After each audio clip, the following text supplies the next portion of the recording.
And Yes. so I often say, against probably my best judgment, like, get on with it.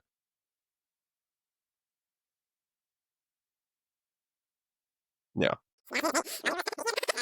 Okay, so this is it. My final conversation in this series on queerness and the Black church. I got a chance to sit down with Father Paul Daniels II and talk with him about what his experience has been like as an out gay priest. So I went into this conversation curious about some of the experiences that Father Paul might have had, either in seminary or in his current studies on his road towards his PhD. And even as him being an out gay priest leading his own congregation.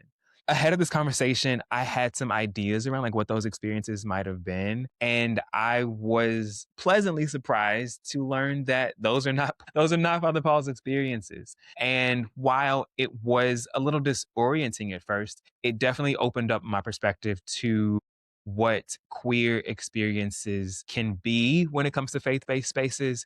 And that ultimately is what this series has been about. I'm super excited for you all to see it. We got deep in some places. It was lighter and fun in other places. But ultimately, I think this is like the perfect capstone to this conversation that we've been having. Thank you all so much for joining me. This is my conversation with Father Paul Daniels. I am Ryan Sides, and this is Important Context. All right, we are here today with Reverend Paul Anthony Daniels II, graduate of Morehouse College and Yale Divinity School, and now Episcopal priest leading the congregation at St. Mary in Palms in Los Angeles, California. Father Paul, I am Hey. so excited to talk to you today. This has been 3 rounds of conversations that have been really, really cool, and you are the capstone. So thank you so much for joining us. It's my pleasure to be here. I'm glad we're finally able to do this and to be in a lineup with, 2 people that I respect very much. So thank you for Yeah, having me. yeah. We got some heavy hitters. I'm really proud of who I was able to get in. So we're gonna jump right in. Obviously, like we're starting at at the beginning. So you recently released a podcast called Shadow Mass. Mm. And it's a really, really cool exploration into some things that we're gonna get into in a little bit. But um in Shadow Mask, you talked a little bit about like your early religious foundation. So, can you explain to me just kind of like how your relationship with faith evolved from like how you were raised in church to divinity school and to now like leading your own church? Yeah, for sure. As a kid, like so many of us, I was in church pretty much every single Sunday. And it was basically a family church. I grew up in the house that my mother grew up in, that her father, helped to build in this middle class, working class, black neighborhood in Raleigh, North Carolina, in Southeast Raleigh, right down the street from Shaw University, Okay. uh, historically black college and university. And the church was in our neighborhood, just a couple blocks away. So it was, um, it is a historically black Episcopal church. It was born out of St. Augustine's teaching college. St. Augustine's College, well, now St. Augustine's University, is also a historically black college and university that was founded by the Episcopal Diocese of North Carolina in 1867, I think, um, as a teaching college for freed slaves. And a couple folks from St. Augustine's uh, chapel decided to start their own church and called it St. Ambrose, and it moved all over the place. But the place where it stands now is in the neighborhood I grew up in, and my mother grew up in, and that my parents still live in. And so we were in church all the time, and I was surrounded by the people that, uh, you know, helped to rear my mother, who were friends with my grandparents. And I grew up with their children and their grandchildren. So my experience of church was always one of community. And, the folks in that community were teachers. And, my first childhood priest was the first African American on the Raleigh City Council. Um, My second childhood priest was the director of the Black Church Studies program at Duke University and a professor at Duke, and um, he had been an assistant to Archbishop Desmond Tutu in South Africa. My Wow. third childhood priest was one of the first African American women ordained as priest in the Diocese of North Carolina, and she is now the Bishop of Colorado. So yeah, so I was just always surrounded by Black Episcopalians who had a commitment to communal uplift, to civics and to civic engagement and politics. Right. And that was the expectation really that I grew up with, whether stated or unstated, which was that there's always a necessary relationship between faith and civic engagement, Right. and that a person's life is about responsibility for the world around them. That was my basic understanding of what it meant to be a Christian, but also just what it meant to be a human person. Right. So I was in church. I was an altar boy, and there was a point at which my parents stopped going, and I would still go, and I'd be at the 9 a.m. jazz mass and the 11 a.m. traditional mass, and I loved serving on the altar. I loved singing the hymns. I loved the poetry of scripture. I loved the smell of extinguished candles. Just like all of the Yeah. minute of worship. Yeah, was also a part of it. So there was an aspect of communal uplift, an aspect of civic responsibility, and of course, an aspect of beauty that shaped my religious upbringing. I love that. It sounds like in addition to there just being some really deep Black historical roots in your religious foundations, it sounds like you had like a largely like positive experience growing up in church. And I feel like we don't hear that as often. It's like it's really, really cool to get from you. Yeah, I mean, I had an exclusively positive experience with Yeah. religion growing up, and I really do mean exclusively positive, which is to say that, um, I think around 7th or 8th grade was when I really began acknowledging an attraction to other boys, or sort of really experiencing. Up to that point, I hadn't. Right. I was reared as a straight boy and thought that my desires were more or less heterosexual. It's not thinking about it, it's just kind of what I felt. But around 7th or 8th grade, that began to change.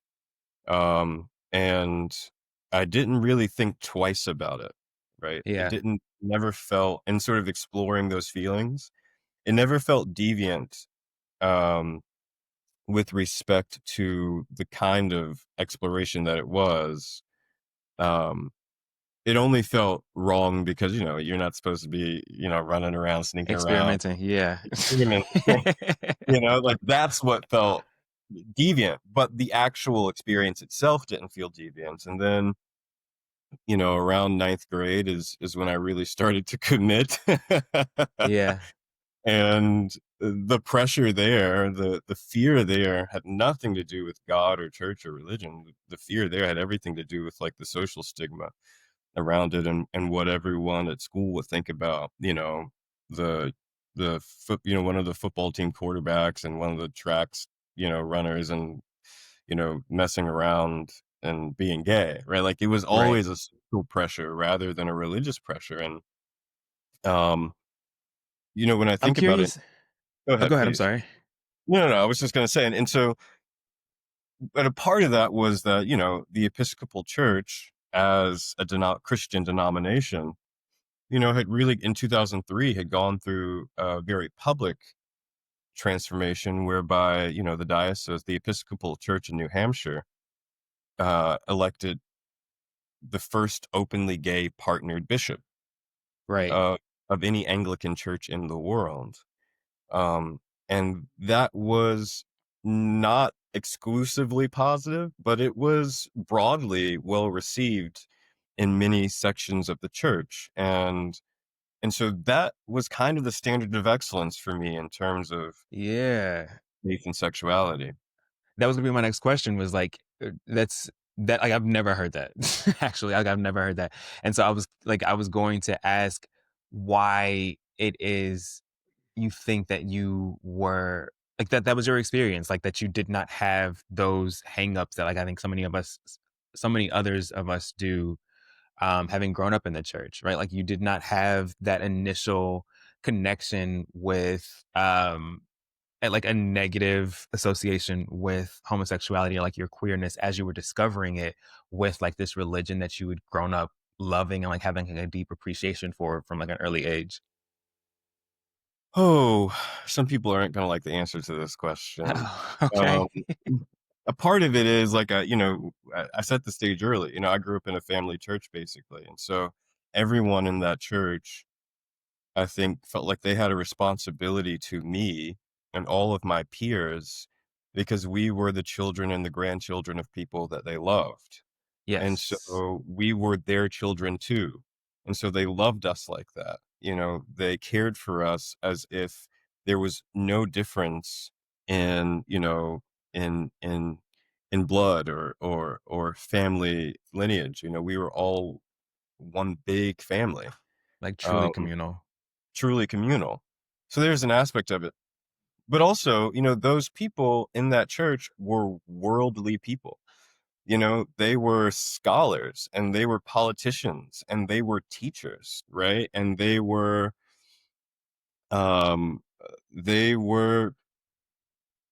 well traveled and well read. And, so they had a lot of folks at St. Ambrose had a breadth of social, political experience that I think, you know,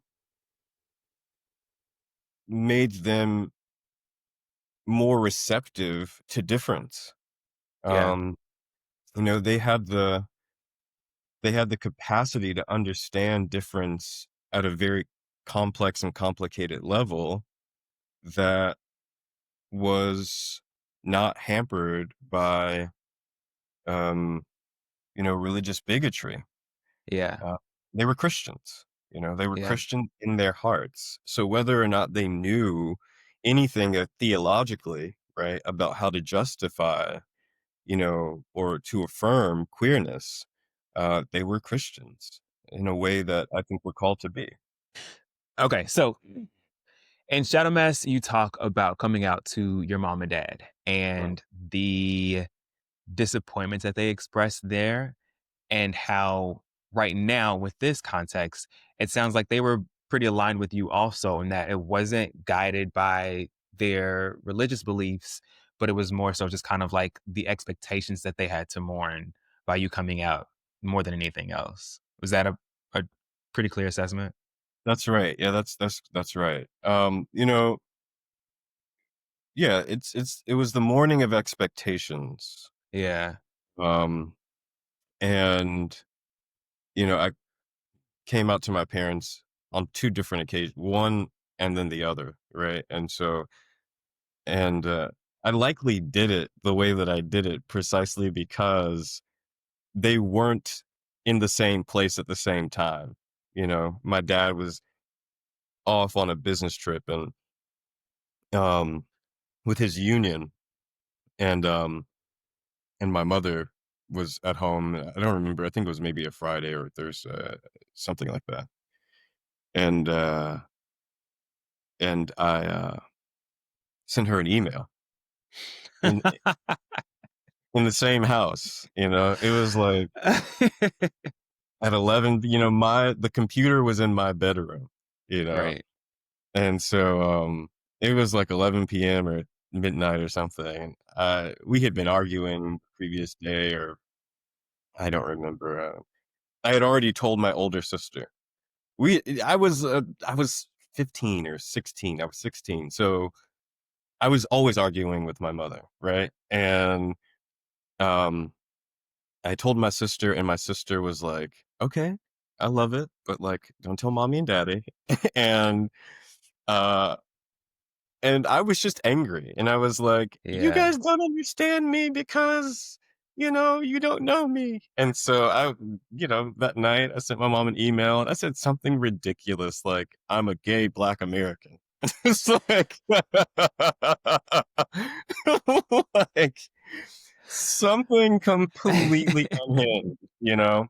That line was definitely in there, I'm sure, but I don't remember the rest of it. I just remember the ridiculous part. So I went to bed. I woke up the next morning. She was walking into my room. She was crying. And she was asking, why I hadn't told her. Yeah. And she thought that it meant that she wouldn't have grandkids by me. And so I just wound up being the person that consoled her. Yeah. And later that day, she was in the kitchen washing dishes. We had a television in the kitchen. She was in the kitchen washing dishes. And and I thought, well, let me go check on her, Yeah. because I always want my mommy to be okay. It's like I'm not gonna lie about who I am so that you're okay, but I do want to be able to, know that you are coping.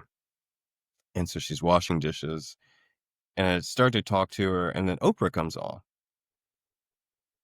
and Oprah, this episode of the Oprah Winfrey Show, I remember it opening with like her very somberly staring into the camera and saying something like, "Today's episode is about how you can accept your gay children."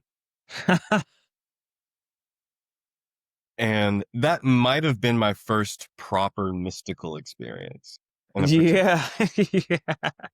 Yeah. just like, "Oh shit, like, I'm on to something," Yeah. like, I followed my gut and the universe, like God self is This is opening divine the intervention. way for that truth to resonate so that I'm not the only person that's consoling my mother, but Right. but the world will affirm what she's now come to know without Yeah. me even having to try. Uh, and so that was that. And then, my father was, um, I remember trying to tell him, my mother said, you have to tell him or I will. So I tried to tell him. We were in the kitchen again. And again said something completely ridiculous, which was, Dad, you know how kids are supposed to like vegetables, but they actually like candy? You know how and he was like, "Are you trying to tell me you're gay?" And I was like, "Yes." And he threw his hands up and said, "Where did I go wrong?" And Okay. that was rough. Yeah. Uh, but that changed very quickly. That changed very quickly. And I don't mind those responses because, uh, I'm not really sure they knew any better in Right. terms of, like, having to raise they didn't have to raise a gay child before, Yeah. And so I was fine with that. I was just happy to be free. Yes. And, I prefer my freedom, over, Their comfort. the pussyfooting around other people's false expectations. For sure. I had a couple questions about, just kind of like you navigating being out and going to seminary and pursuing the priesthood, but, like, those, with this context, like, those just, like, don't really make sense here. So now you mentioned earlier just kind of, like, how, your church community just really existed in such a communal way that they were super accepting, not just at your home church, but also just across the larger network of churches, just, like, really accepting, even without having like the theological background of this is what the Bible says and this is and like we are okay with that because of this. So like once you did get to seminary, once you did begin like your theological studies, how did you arrive or did you arrive at a place where all right, now we are justifying this with scripture or now we are finding some basis for this in scripture? I came out in 2007 and, um, didn't go to seminary until 9 years later in 2016. Um So over that span of 9 years, um, you know, I had already had some pretty significant exposure to philosophical and theological, interpretations of scripture and revelation with respect to queer identity. Um, and I also want to say that the Episcopal Church in the United States, which is a part of the Anglican Communion worldwide, which means that when England colonized the world, they took the church with them. And then when those countries became independent, the Church of England churches that were in those countries also became independent from England. And so um, what we now have is an Anglican communion, right? So there are uh, churches that are in communion together, right? Like are in like, share a particular tradition, but are not bound by a single governing body somewhere in England, right? Like Right. there's a bishop in America, there's a bishop in uh, you know, Southern Africa, there's there so and the Anglican Church broadly is people say a thinking tradition, you know. Um, lots of academics, right? So I'm a PhD candidate. It is completely in the tradition for priest scholars are a part of, the tradition since, its inception. So I don't want to sell it short as if, my one of my childhood priests is a theologian and was a professor at Duke Divinity School, right? Like, so mm, I had always had exposure to um, you know, a theological imagination with respect to queerness. Um, and Divinity School did, though, intensify that. Yeah. And so now I was around proper queer theologians, you know. Now I was learning how to research and how to read and how to construct arguments and how to, write in a way that is what we call constructive, right? Constructive theology, which is uh, really, theological interpretation, scriptural interpretation is never done. It's an ongoing process. And so we always need theologians in different points in time to interpret Christian revelation from the unique position that they hold in space and time, right? Um, And so that's really when I fell in love with the idea of being a scholar, of being able to produce new knowledge with respect to an ancient tradition. And that feels like real power. That Right. feels like you get to uh, not only live inside of the ideas of this thing that you love, but you then also get to contribute to thousands of years of human thinking on this Yeah. particular. So that's when so Divinity School is when it intensified. But prior to Divinity School, I had already had some pretty significant exposure, at least to the possibility of thinking about Christian theology from within a queer um, experience.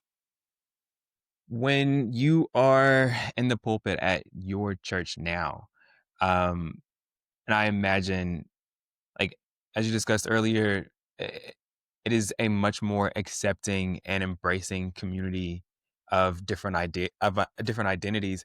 Excuse me. In the instances where there has been friction, like, how do you approach bringing new members or people new to the faith into, like, this same place of acceptance and understanding? I don't think that I've ever experienced Had to. with respect to Okay. queerness in particular, Yeah. I don't think that I've ever experienced or at least no one has ever articulated To you in a that way. a particular distance or a particular tension to me with respect to how I talk about. queerness from the pulpit. Um, and that might be for a couple reasons. The first is that I understand queerness as an interpretive practice to be about far more than just the affirmation of sexual difference. I understand queerness to be an analytical apparatus whereby you are not only deconstructing normativities across the board, so normativity with respect to sexual difference, but also normativity with respect to like how one understands kinship, Mhm. the deconstruction of normativity with respect to how one understands power, right? So I see queerness as a lens through which to uh, critique normativity writ large, and that always Yes. already includes sexual difference. Yes. The other thing, though, is that um, it's always about knowing your audience too. Like my congregation, the average age of my congregation is probably 60. Okay. And so, and their grandparents and parents. And so my job is to preach to their particular desires, fears. Um, and so some of the things that I would raise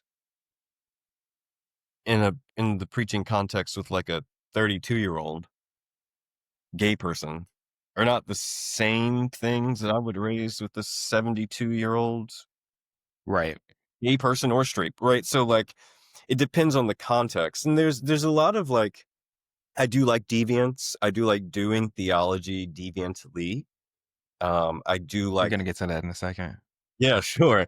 I do like pressing against what is understood to be respectable or um or polite Mhm. ways of using language.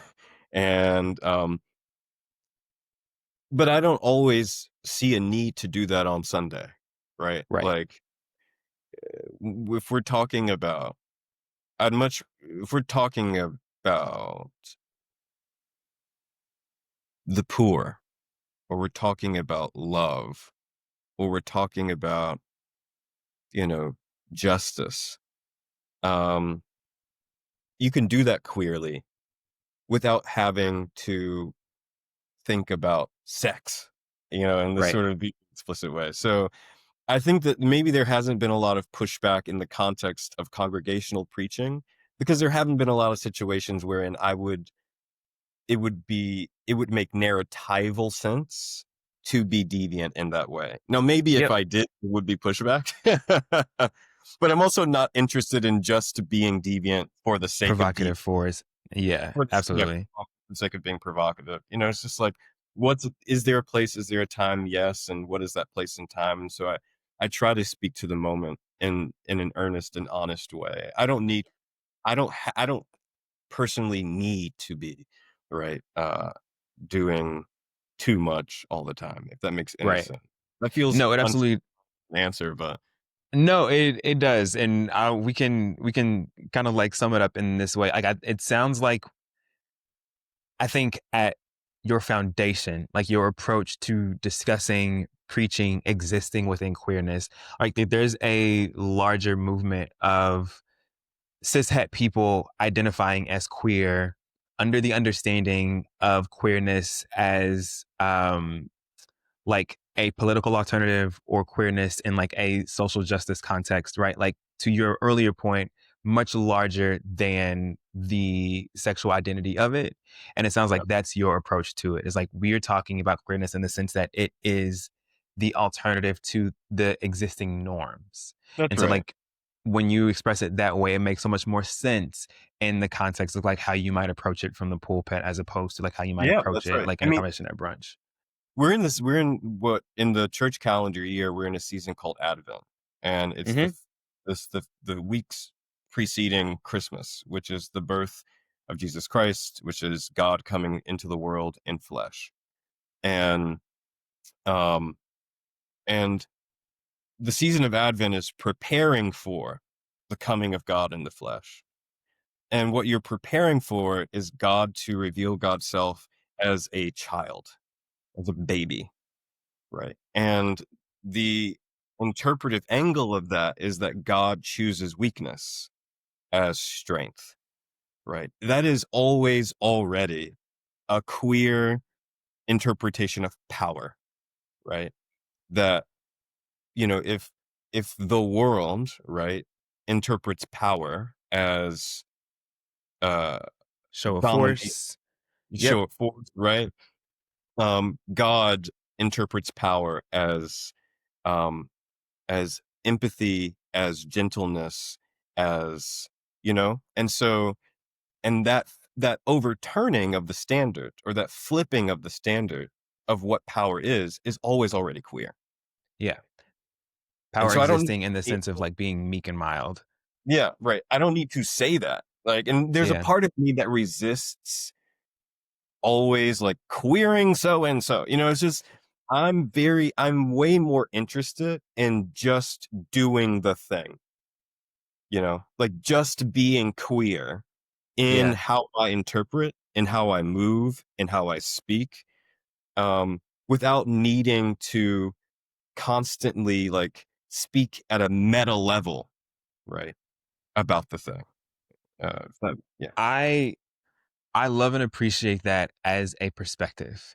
yeah, While also being able to like identify like why you were able to have that perspective, right? Like for sure. growing up in a way that was affirming, in a way where the fullness of you as a person was like seen and honored and embraced. And I think like a lot of times for those of us that have, and to varying degrees, right? Like I did not grow up in a particularly violent household, or I don't have particularly violent church experiences. But for those people that do or have, sometimes like those are like the ways in which you have to respond.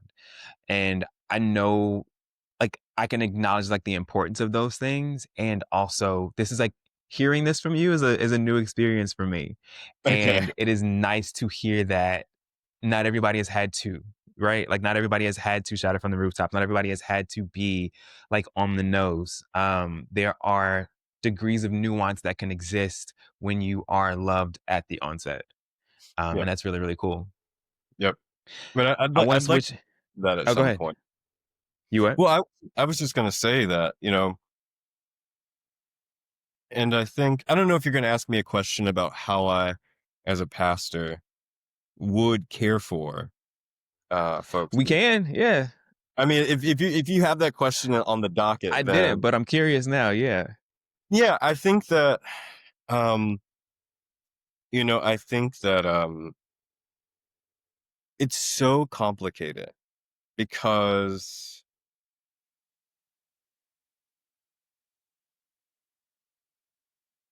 I think both things have to happen simultaneously, right? So if you go to my church's website, it says we are an affirming Anglo-Catholic parish of the Episcopal Diocese of Los Angeles, right? So always already, right? Like, boom, that's what we're doing. And then the next sort of the first piece of scripture you see is for freedom Christ has set us free, right? So boom, already a kind of like indication of what's happening. And then in the what we believe section of the website, it says something like I think it reaffirms that we're an affirming parish. If you read my bio, right, like you'll see I do queer studies. I do black, Yes. right? So like all of that's already there. Like from the jump, if you're looking at the website, you see it, right? Um and and so that needs to be there, right? Like that needs to be visible and available for people when they are engaging with our story, our content, whatever. and it's there on purpose, precisely as you're saying, so that they know. Um, and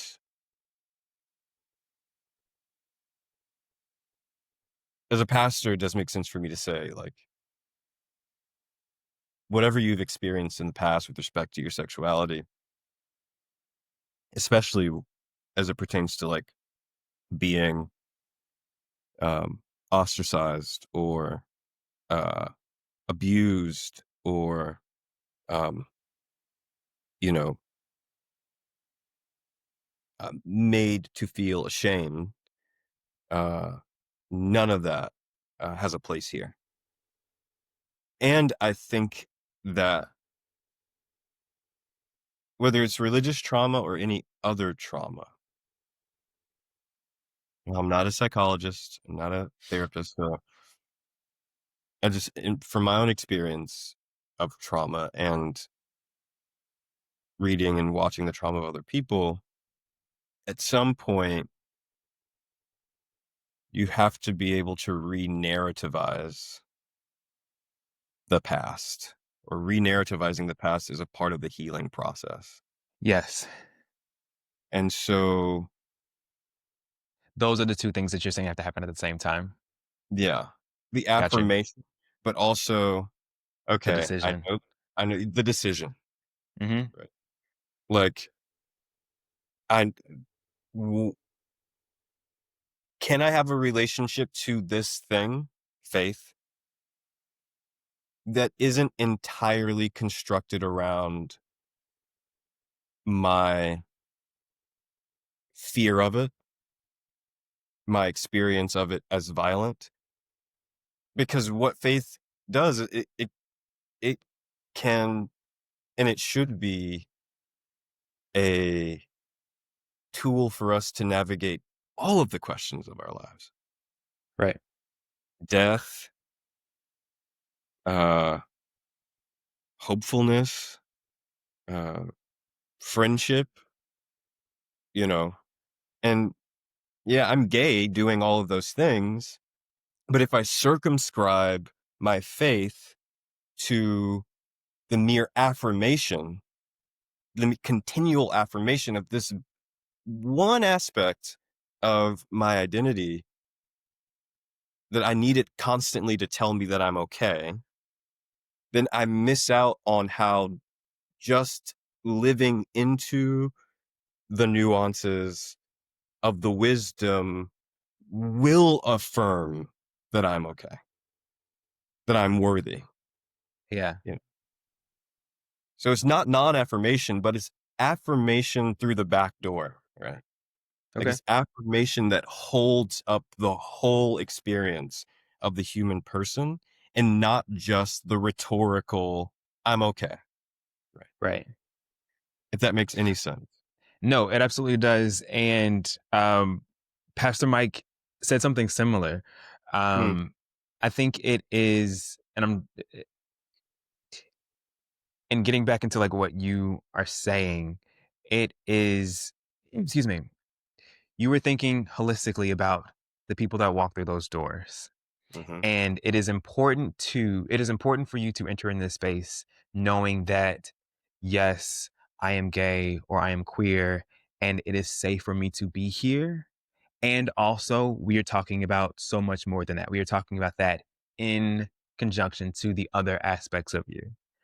And Fully. that is as important to your growth, to your healing, to your processing of those past traumas, as is the time that you have to be able to sit and say, this is something that happened to me and it was not okay. That's right. That's right. We're tracking. We're tracking. I want to switch gears a little bit. You were featured in Wired earlier this year in a piece that was written by Jason Parham. Jason. And we got into some things. Yeah. In it, you Yeah. described realizing you can represent something larger and more liberating to partners than just a priest who dates. And Mhm. this piece was about you being a priest and being out and being gay and dating and using the apps. And so I want to I want you to talk a little bit about that realization and like what your dating experiences have been like, and um realizing the ways that you exist for your partners in a spiritual context. And then we can move into just like some follow-ups from there. But yeah, what has dating been like for you as the priest and as the person? Yeah, I think, um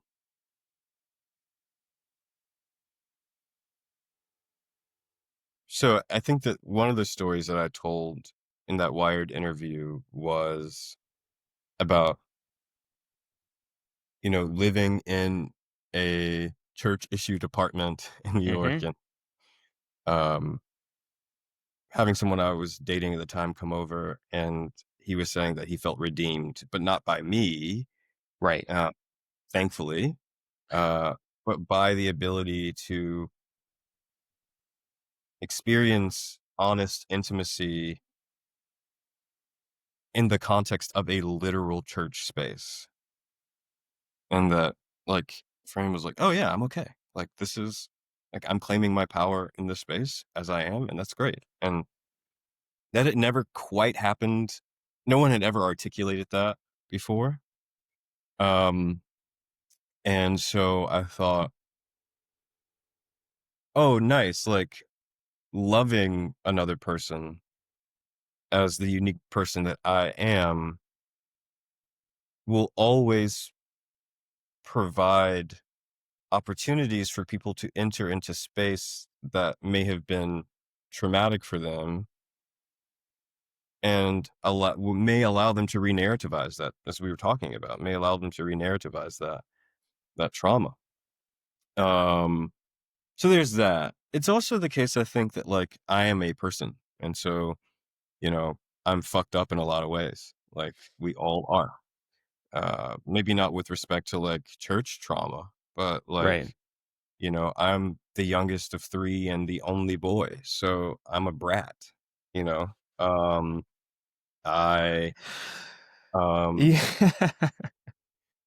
like I am uh uh stubborn, and I have a I have I can have a very short fuse, and like all of these, like I'm a real human with a lot of shit going on that I constantly have to work on. And so I think I think dating as a priest, it can also be a bit disillusioning for people Mm. because it's like, "Oh, you're like you're not special."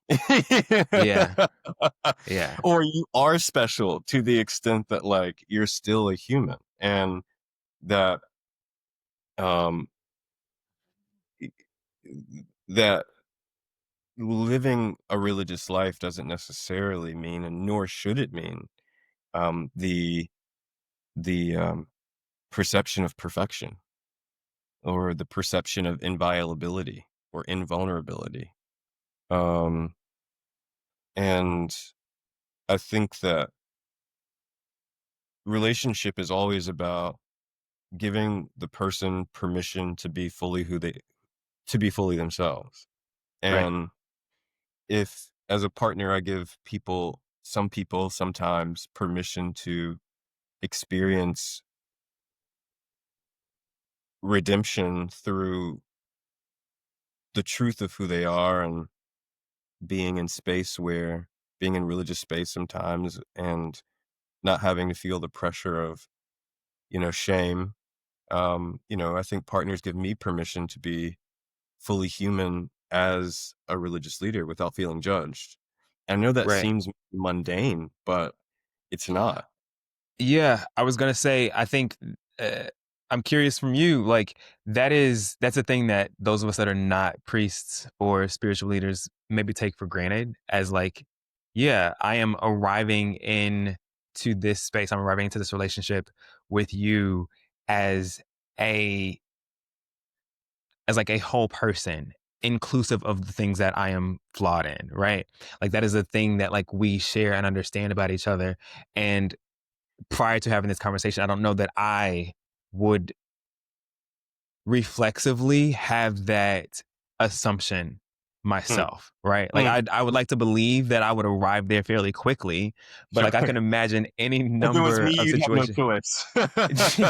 Right. Like You'd see it how do immediately. you how do you navigate that with partners that are coming into like meeting you? Like are these conversations that is this coming up in your initial conversations?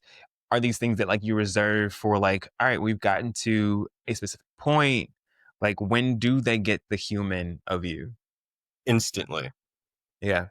Yeah, immediately. I think that, uh I think that a part of the fun of being a priest for me is that just like when I told my parents, it's like, "I'm gay." Yeah. It is what it is. Like, there's a particular kind of, um, impulsivity that I think is related to my and spontaneity, I think is related to my personality as, like, a kind of artist, you know? And again, also related to, like, again, being the youngest of 3 and the only boy, I was right? gonna Like, say um I was gonna say, I'm the oldest and you were very much the like Yeah, I you give youngest. Yeah. yeah, yeah, and there's freedom. I demand freedom, right? Yeah. Um, and so that shows up almost immediate because people are like, "A priest can say that? Or a priest can" like, yeah, like, Mm, um, the expectations are basically start shifting, I think, pretty quickly. okay. And, um, just like I think that it's important to backdoor queer affirmation through a more general understanding of how faith can inform all the various parts of our lives. It's also the case that I don't love to make a big deal out of me Right. being a human. It's just get on board or get off, right? Like just let's live into the thing. Like let's just live. Like let life be as expansive and as interesting and as fun and as surprising as it possibly can be. And that will include the shifting of our expectations of who the other person is. Yeah. Uh, so Yeah. You this is kind of like moving into the territory of your online persona, especially as it comes to dating, your proclivities towards deviance. Like in this wide interview, you said, "I am constantly aware of the ways in which my presence on social media and my interactions with people on social media may fall short of the deeper meaning that my calling impresses upon right, me." right, right. Funny I enough, have an idea. Go that's ahead. not related to deviance. Yeah, I don't think so, Yeah, but it is calling attention to the fact of like you show up or people are showing up with you in relationships having really really strong ideas of like who you are, who you will be in this relationship with them. And it is not just like the human of you. It is I am a sexual being and I am right. interested in things that I like. And that may be different from like what your expectations, not maybe, but like likely are different from what your expectations of me are. Well, when I said that in the interview, what I was really talking about was I think that and a part of the reason why I created Shadow Mass, I think that there's this idea that if you are a an academic, a pastor, a priest, there's almost an expectation now that you do that publicly. Yeah. That you be a public intellectual, that you be a public priest, right? And that like you're not constantly posting inspirational quotes, like you're constant like there's this there's this technological pressure to be uh to always perform out of the thing that you do, that your calling is not only to what you do on Sunday or what you do during the week, but it is to this wider public. And when I said that I felt like sometimes I fall short of that, it's like I don't always feel like doing that. Yeah. I don't always feel like performing at that level of public um insightfulness, right? Or public commentary. And in fact, I disdain public commentary in a lot of the ways in which it exists because I am a process person, right? Like when I'm having conversations, it's the fun of conversation, the beauty of conversation is not just having a thing to say, but performing the working out of the thing that you're saying. And that takes time. And that takes uh that's a very precious process. And I feel like the the social media of it all demands a concision and a circumscription of ideas that just does not jive with who I am as a writer or a creative or a speaker. Which is I value the meditative and the prolonged and the searching. And so for a long time, I wanted to be a public intellectual in a particular way, but I didn't feel like and don't feel like my talents are in the area of the quippy and the quick and the, you know, Yeah. so that's mostly what that was about is I often feel like I'm not using my gifts and my calling to be in conversation with people in a way that is often the expectation of someone in my position. And so I created Shadow Mass as a longer form kind of meditation in order to do the sort of public engagement that I do want to do, but in a way that is more in line with how I speak and how I think. All of those are extemporaneous. Um, they're all about 6 or 7 minutes, you know. They they sort of work against the general rules, I think, of a lot of new media, which is be concise, be quick, be witty, be clever. You know, for me, it's more about being, um, again, expansive and searching and and engaging and driving people deeper into critical thought and self-reflexivity. In bringing it back to Shadow Mask, thank you for that. You talk about your relationship with pleasure and I think kind of like your theology around pleasure. And this is also after like the Wired interview where you go into that a bit in depth.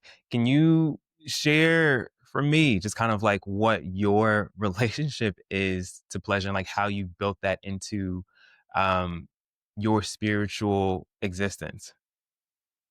Yeah, sure. I don't remember exactly when it was, but I was reading the New Testament. I was reading one of the letters of Paul several years ago, and I saw this phrase, "For God's good pleasure," that Christ comes into the world because God found pleasure in giving us God's self in the flesh, and it was really like a kind of a one-to-one for me, which is okay. If we're supposed to imitate Jesus, and if our intentions and our sensibility and our desires are to be aligned with God in the flesh, then why would it not be the case that our intentions and our desires and our sensibilities come from, foundationally come from the place that God's own intentions, desires, and sensibilities emerged? If the foundation of God giving God's self to us was pleasure, why would it not be the case that that be at the very core of how we understand our call as Christian people? And so in that way, and so from there, it became for me like, all right, well, what is pleasure? Right? Is pleasure just sensorial? Right? Is pleasure just erotic? Well, what does erotic mean? What does the sensorial mean? So it becomes this almost infinite regress of thinking about the implications of language, and thinking about the implications in particular of the language of pleasure with respect to God. So I landed there and I kept searching and I kept looking, and it turns out, before there was ever a queer theology, before there was ever, any of that, that theologians of all stripes, Anglican, Roman Catholic, you know, uh, of all periods, ancient, medieval, modern, um, all point to pleasure as a means through which we our desire for God in particular, and and then if our desire for God, our desire for all of creation, is heightened, Right. not sullied. Right. I Um, think hearing you say that, hearing you say that shouldn't be radical, right? Like yeah, it right. it shouldn't be radical, but it is, and we know that like that is like residual of like Puritan conditioning from the Yeah, inception of this country and prior. But like being able to like hear that from you, I think is confounding for anyone, but like especially for gay men, for queer people, for black gay men specifically, in the yeah. ways that like not only is our existence looked at as deviant, but like our proclivities toward pleasure, like the things that we find pleasurable being like ultra deviant, right? Yeah, and let's be real. I do think that some of our I do wait, no. I do think that okay, so this is not novel, right? Like we know that repressed feelings and repressed desires reemerge in less than like healthy ways, right? Sure. Um and so like whether that be drugs or sex or alcohol or food or whatever, right? Like when you tell someone not to do something that is Turn it up. totally fine to do, you Yeah. turn it up, right? Yeah. And so I think that there is a world in which like pleasure is all like pleasure we're always pleasure can pleasure can still be a participation in sinfulness. Yeah. The things that we love or the things that bring us pleasure can and often do become, roadblocks to our further development and evolution as creatures, as spiritual beings. That's true, but it's not necessary. That doesn't have to be the case.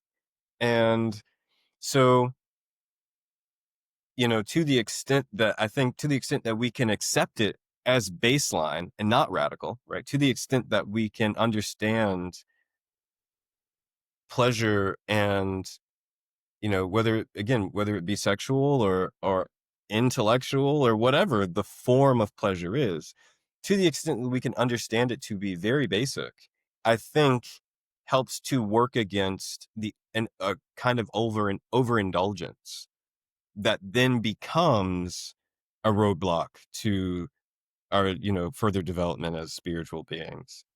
um and so I think that that's what I mean when I say that, like, one has to be open to the possibility of having their perception of the thing shift, you know?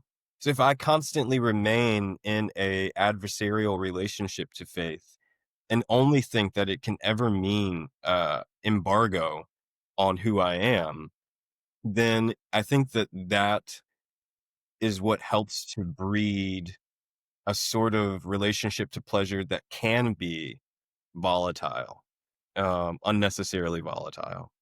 But if I can learn to accept that all of who I am is always already beloved with respect to faith, then I may be able to interact with the things that I love and the things that bring me pleasure with less anxiety.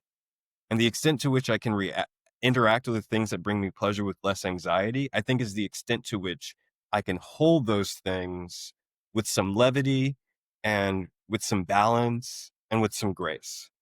Yeah. So in introducing this part of the conversation, I alluded to the fact of like the just kind of like religious underpinnings that inform the shame that we have around desire, around pleasure, especially in the context of like sex for those things. I think that is true for Black gay men, but I think that also Black gay men to varying degrees hold ourselves in our own prisons with regards to sex and desire. Mm. Um, how do you like with the context, like with the religious context that you are arriving at, um, how do you engage in that with your partners and just kind of like this is like a religious thing versus like this is like Let's you a let's Black gay go. thing? Yeah, let's go. So I love this question. This is maybe my favorite question so far. Um, I think that my faith has made me gayer. Yeah. Jared Hill said the same thing. I don't know what y'all are doing in divinity school, but he said the same thing. He's like, like as I learned, actually, you go ahead. I'll clip to what he said afterwards, but I want to hear what, yeah. Um, how far can we go? We can go. We can go.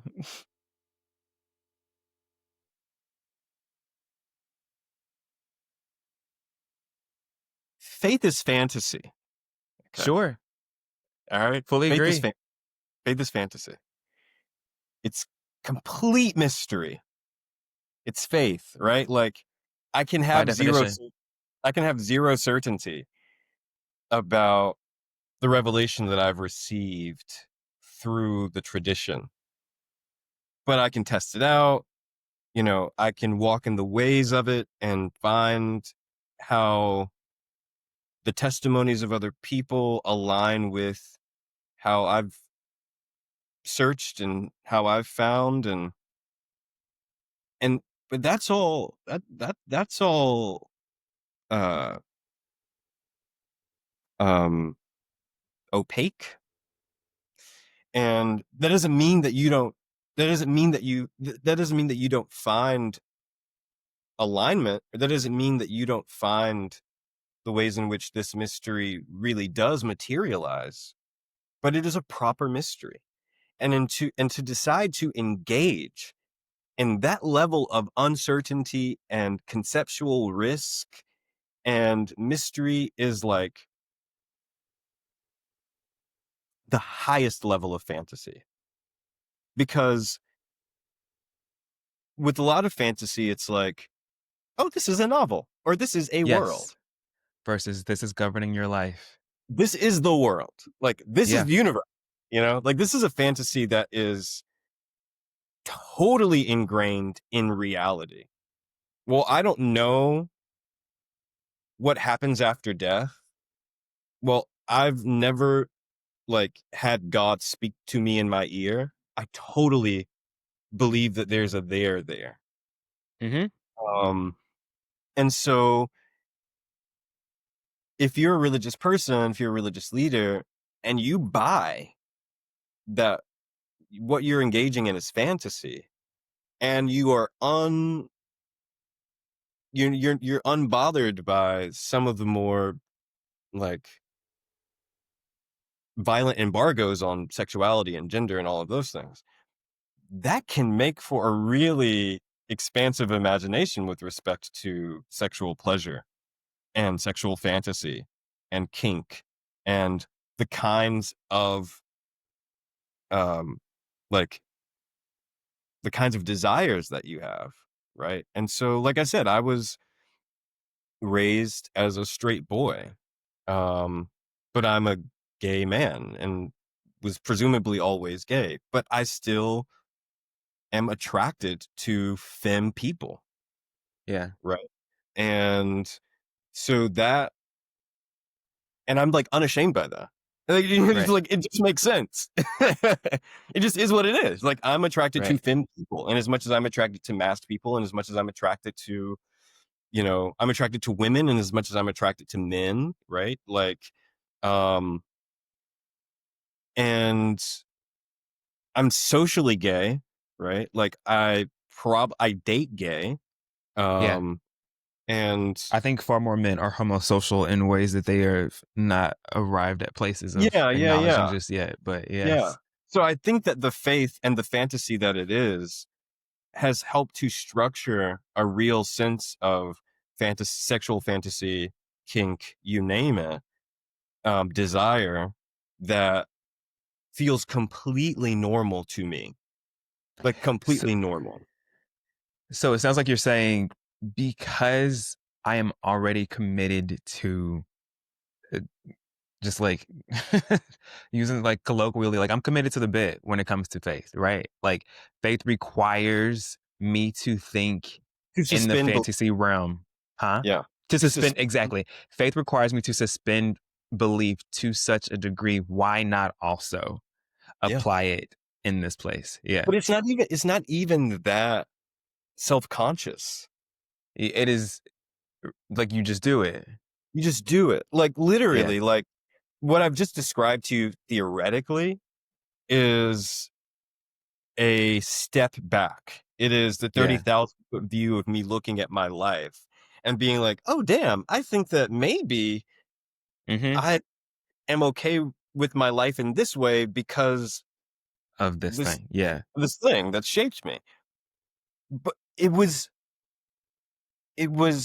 n a lot of it never really felt like a decision or like a philosophical commitment. It was just, "Huh, okay, sure," you know? Yeah. And I also feel confident though in the sort of expansiveness that I am, or the sort of expansive person that I am, because I do believe that the sort of ethics and values that my faith teaches me allows for me to take risks that otherwise might feel shameful for other people. Like I trust that there's an internal constitution, right, in terms of value and ethics and taste and sensibility, that I totally trust the way in which the Spirit of God lives in me and guides how I engage with the world. Yeah. And so things that shouldn't be shameful in the first place don't feel shameful because I know that I am moving and being guided from a place of earnestness and respect for human dignity and like love. Yeah. I Yeah, You're in LA, and yeah. I presume that you were primarily dating men that are also in LA. Having been someone that's lived in LA and dated in LA also, uh, do you not run into tension with black gay men there? Like when I think about the experiences that I've had dating online, whether it's in New York, whether it's in LA, whether it's in Dallas or Austin, right? Like, and this is more anecdotal. I am poly, like so much of me is queer in the regard of like I am doing things alternatively, right? And so it has required me to seek out people that can keep up and that like have similar interests. And it is also like 100. navigating at some points the judgment of people that don't get it. LA being one of those cities where I feel like there's like a higher concentration. Again, like anecdotally, has that been your experience? What do you think they don't get here? Or what was A your lot. experience? I like it is for me, it would be easier in my experience, it has been easier to find um non-monogamous relationships or men that are at least open to the idea of like having that conversation, or even before it gets to the point of we're talking about being poly, even before it gets to that point, just being okay with casual dating and multiple partners in a way that doesn't get tricky or that doesn't get subtly jealous or subtly possessive. It has been significantly easier for me in New York, obviously, but even in Austin than it was in LA. How long ago did you live in LA? 2018. So Okay, I almost 10 feel like years ago. maybe a lot has changed Okay. in 7 years. I think that a lot of my a lot of my gay friends and associates are in poly relationships. Oh, I want to be abundantly clear. That is true across the board. I think that there is Okay. a difference in people doing it and people talking about it and people being judgmental about it. Oh, got it. Got it. Got it. Far beyond us having the conversations around polyamory or kink or So weirdly enough, so this is where I get properly queer, whereby like there's no narrative coherence, yeah, which is like I'm not poly at all, but yeah, it's not because I have any judgments about polyamory. It's yeah, mostly because I don't like people. yeah. um like I just it's like ugh, like I can't deal with like yes, more than one person yeah, um in the context of a relationship. Like right, I can date multiply, but even that's like like it's just too like I don't feel like it. That's yeah. like one of my favorite things to say is like I don't feel like it. So I don't see a That lot is of also judgment. very youngest sibling of you. Yeah. I don't feel like it's not that I have a judgment about it. It's just like I don't feel like it. So I don't hear a lot of judgments about it, and in fact, I meet a lot of people not in relationships that and you see on Hinge or whatever, like yeah, curious or blah blah blah. Blah. So yeah, there's it's in the water. In fact, I find that dating here is hard because if you people say people are like, I want to be in a poly. Da, da, da. I'm like, oh quite my god, literally, that is not what is happening. that is what is happening. I'm telling you what I know, That is not Brian. what is happening. I'm telling you what I know. I'm like, oh my Everybody god, loves to no. say, everybody loves to say, oh my God, I can't find anybody who wants to be in a monogamous relationship. I can't find anybody that just wants to settle down with one I didn't person. say Like I that's can't find anybody who wants to be in a monogamous relationship. Did I say that is that? like no, like that, but that is like the predominant narrative is that like the poly people are out here taking all the good niggas. And it's like I just refuse to believe that when I don't know. I don't every know that I would say that either. I mean, I don't think that dating for me, the problem with dating for me has as much to do with like polyamory and monogamy as it does other things. But what I do yeah. find is that that seems to be the standard of excellence. I even moving away from polyamory, right? Like when we get into kink conversations, right Sure. now there are I think black circuit gays are having a renaissance right now. Hmm. Especially in LA. And I think that's really cool.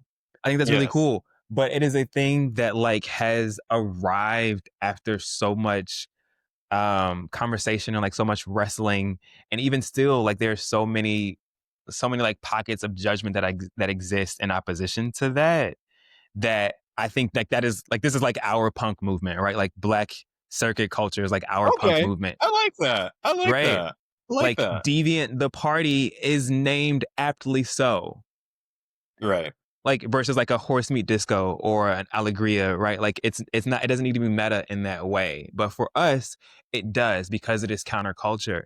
And it Mm. is to the point that I was making earlier. I just think it's, for me it is interesting that like it's very much like what we do in like the privacy, like away from social media. Like we are all in these spaces. So many people that I know are functionally in polyamorous relationships, like Yeah. functionally in polyamorous Right. relationships. But like the Right. minute that you have the conversation about it, it's like, no, thank you. Absolutely not. And in Oh, fact, you are XYZ because of this, because you want to be. Or the yeah. same thing for like kink. And like that's what I'm curious about, like your experience dating See, in my LA. experience, I don't know about my experience.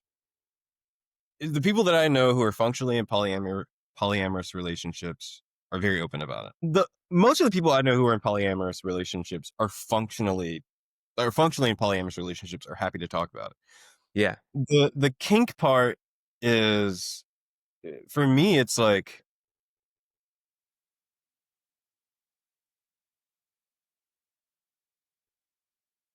again, this is where I'm like incoherent. Queer is in terms of incoherent. Like there may be like one or I don't know how we define like what is there may be aspects of how I perform sexually that other people would think are kink that Yeah. I just like, oh, it's just like, Yes. you know what I mean? I think that that might be the case with some things. And there are one or two things where it's like, okay, this could be classified as, I know this could be classified properly as kink. Right. And so I'll ask, like, are you into this or would you be into this? And most of the time it's like, yeah, sure. I've never done Yeah. that, but that'd be interesting. Like rarely ever is there any discomfort or pushback about like, no, that's weird. Never actually. It would be Yeah. like, no, I don't think so. But And I that's it. never Yeah. feel judged about it. Yeah. I Um, I love that's your and can experience. I Like say this that's too? yeah, yeah, go ahead. Um, I feel like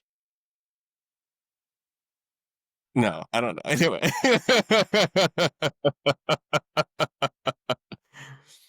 no, never mind. There's no need for me to say that. Okay.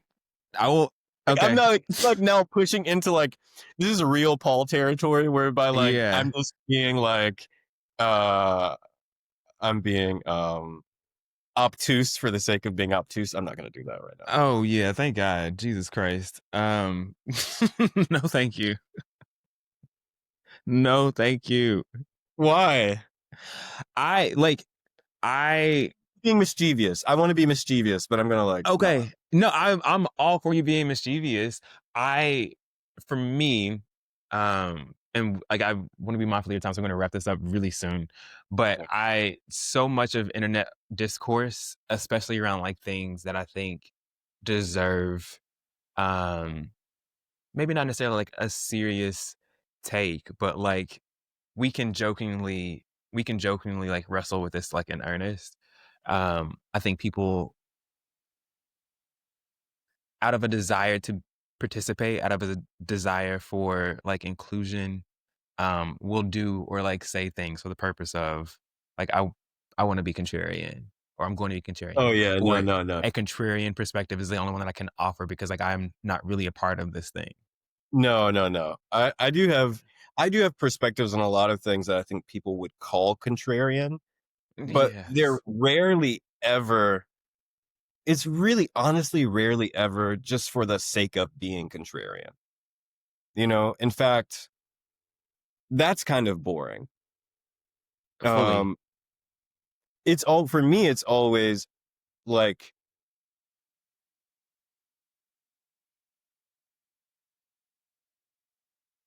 I think that everybody is vulnerable to the moment, or most people are vulnerable to the moment.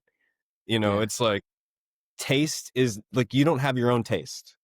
Like you're everything that you think, everything that you like, everything that you like. Our consciousness is shaped by forces that exceed our our our sense of choice and our will, right? And so, um, whenever I see something that I'm just always going to be an academic in that way, which is like, what's going on here? Like, how do we Yeah. think of this? Like, where does this come from? And how do we integrate this? How are people integrating this into their life? Do they do people think about the ways in which X, whatever it is that you're doing, like, is shaped by, you know, economic pressures or whatever? Like, I'm just always looking for What's underneath this thing? what's underneath this. It's so funny you say that because that is precisely why I wanted to become a theologian.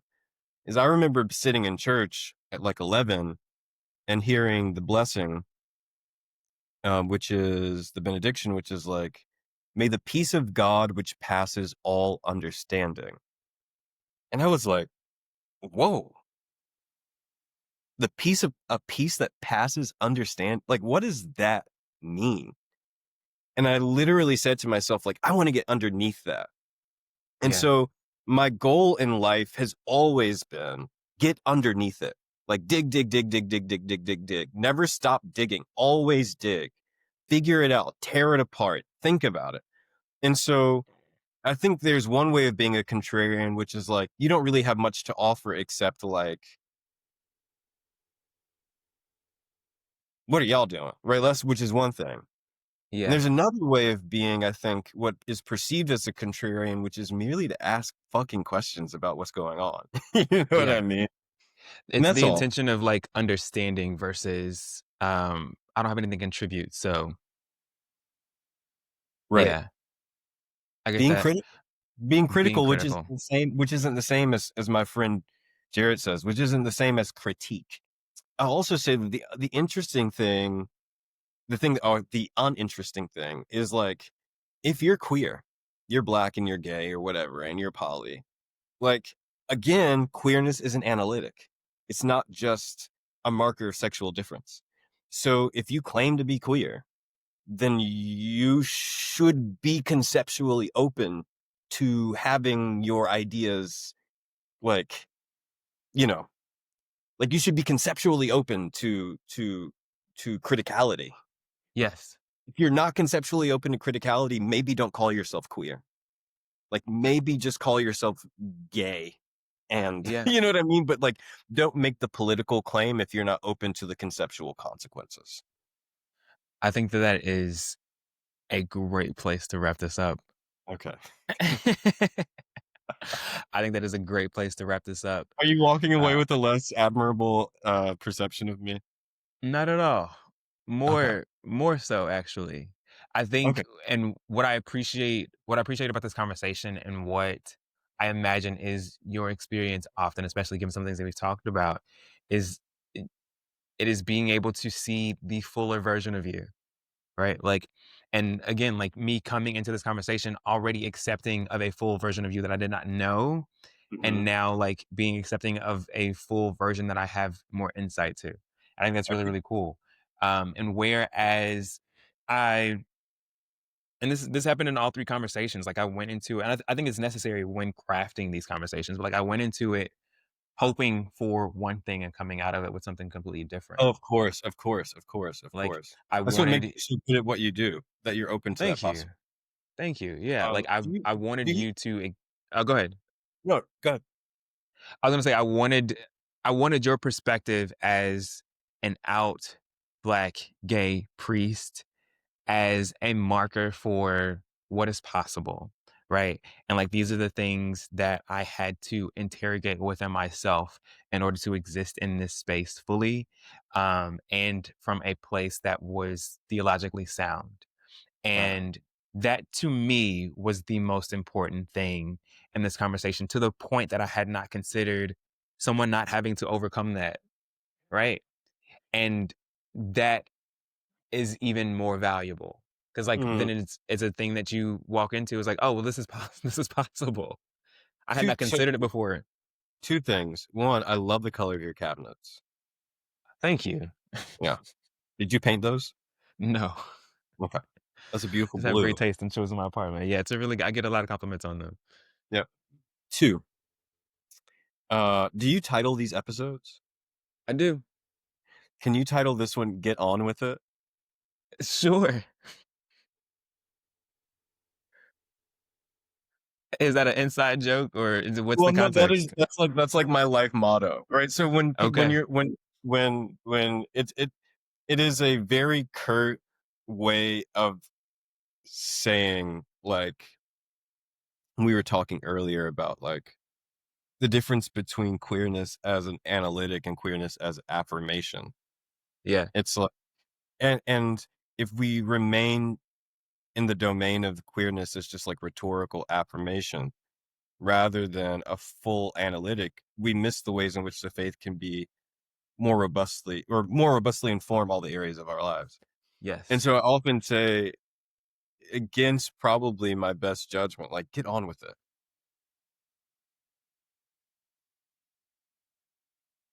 Yeah. But I don't think that that's wrong. I don't think that I don't that's either. wrong. I don't think that that's wrong. And I think that we are millennials and we value being like, and this is coming from, again, this is coming from the little brother. We value being coddled in a particular way. And it's like, no, actually, like, get on with it. The more that we ground our whole thing in, like, the right and, like, Christian evangelicals, like, just, what if they just didn't exist? And then what? Yeah. Yeah. What if they just, just like, let's just get, like, let's just create our own language, our own world. Just like, let's literally create the fantasy. And, like, they don't have to exist. They can come Yeah. outside of our churches and yell and scream, and they can do all what, okay, cute, get on with it. Like, that I think that is such an important, analytic and claiming of power, which is like, I'm actually just gonna excise this thing. Yeah. Yeah. This is we're talking about like queerness right now, but it reminds me of Toni Morrison talking about like racism and how it exists as a distraction. Yeah. Um, yeah, like it's in the way. These things Yeah. are in the way. Yeah. Um, Father Paul, thank you so much for your time today and this Thanks, Ryan. conversation. I really, Yeah. really enjoyed and appreciated it. And most importantly, I just like appreciate you introducing a new way of existing that I had not considered. And that Well, to me mm, has been like the most valuable part of this. thank you. I'm grateful to God and to my parents and to the people that reared me and the people that loved me all my life. It's not, again, it's not because I was some courageous genius of any sort. I'm far from it. I'm just the product of Christian people who love God and neighbor like they're supposed to. So, It can all be like, so simple. Thank you so much, sir. be so simple.